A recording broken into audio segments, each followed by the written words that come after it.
रांची सदर अस्पताल में राष्ट्रीय स्वास्थ्य मिशन के तहत 273 पदों पर नियुक्ति प्रक्रिया विवादों के घेरे में आ गया है। आरोप है कि नियुक्ति प्रक्रिया के लिए जिस एजेंसी को परीक्षा आयोजित करने का दायित्व सौंपा गया है, वो एजेंसी झारखंड राज्य स्वास्थ्य विभाग के अंतर्गत ब्लैक लिस्टेड है। सीपीआई नेता अजय सिंह ने मामले में प्रतिक्रिया देते हुए कहा कि झारखंड पब्लिक सर्विस कमीशन जब परीक्षा कंडक्ट करने में सक्षम है, तो फिर उस एजेंसी को जिम्मेदारी कैसे दी गई जिसे स्वास्थ्य विभाग ने स्वयं 2021 में साहिबगंज जिला में हुई नियुक्ति गड़बड़ी प्रकरण में ब्लैक लिस्टेड किया था। बताते चलें कि वह agency SPCC management services private limited है। सीपीआई नेता अजय सिंह ने राज्य में नकली दवा सप्लाई का आरोप भी लगाया है। उन्होंने कहा कि स्वास्थ्य विभाग अपनी जिम्मेदारियों के निर्वहन में ईमानदारी से काम नहीं कर रहा है। ये बेहद चिंताजनक है। सरकार को इस पर फौरन संज्ञान लेना चाहिए। अपने बयान में उन्होंने और क्या कुछ कहा है, सुनाते हैं आपको। और एक बार फिर स्वास्थ्य विभाग में सवाल उठ रही है, क्या कहेंगे? देखिए, स्वास्थ्य विभाग में जिस कंपनी को उन्होंने जिम्मेवारी दी थी वो झारखंड ऑलरेडी ब्लैक लिस्टेड थी।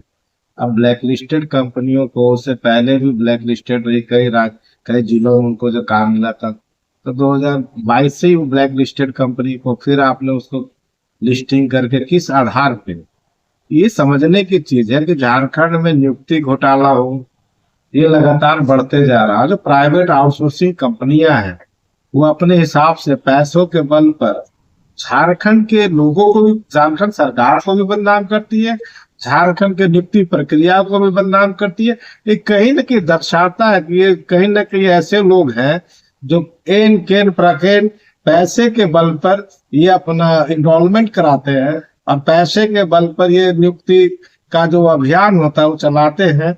इस हिसाब से अगर देखा जाए तो इसको हम लोग सरासर न्याय मानते हैं झारखंड की जनता के साथ। अगर झारखंड सरकार को एग्जामिनेशन कंडक्ट कराने के लिए हमारा जेपीएससी बॉडी जब सक्षम है, तब जेपीएससी बॉडी से ही एग्जामिनेशन कंडक्ट कराए, ताकि राज्य और जो यहाँ नियुक्त होने वाले बच्चे हैं उनके भविष्य के साथ खिलवाड़ नहीं हो। आउटसोर्सिंग कंपनियां जो ब्लैक लिस्टेड है, ऐसों को चिन्हित करके राज्य से बाहर कर देना चाहिए। और ये ब्लैक लिस्टेड कंपनियां को जब ये पता ही नहीं है, आपने देखा होगा ब्लैक लिस्टेड कंपनियां जिस हिसाब से आती है वही हिसाब है यहाँ झारखंड सदर अस्पताल में दवाओं का, कि जितनी ब्लैक लिस्टेड कंपनियां जिनको ब्लैक लिस्टेड कर दिया गया है वो किसी दूसरे कंपनी के नाम पर या नकली दवाओं का क्या बोलते व्यापार करते हैं। आपने देखा हो इसी सदर अस्पताल में 20 करोड़ से ऊपर का ड्रग्स घोटाला हुआ था, नकली दवाओं का सैंपल्स पकड़ाया था और इन्हीं लोगों के दबाव में वो सैंपल चोरी भी होती। तो आज तक झारखंड सरकार ने तो कोई कार्रवाई नहीं की।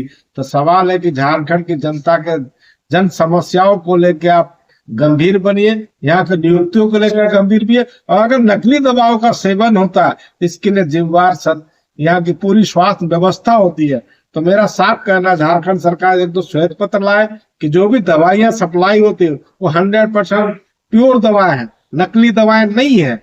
इन सब पर भी संज्ञान लेते हुए वैसी सभी कंपनियों को ब्लैक लिस्टेड करना चाहिए और उनको दोबारा किसी भी तरह का अगले 15-16 साल तक किसी भी तरह का कार्य अपने राज्य में तो नहीं देना चाहिए।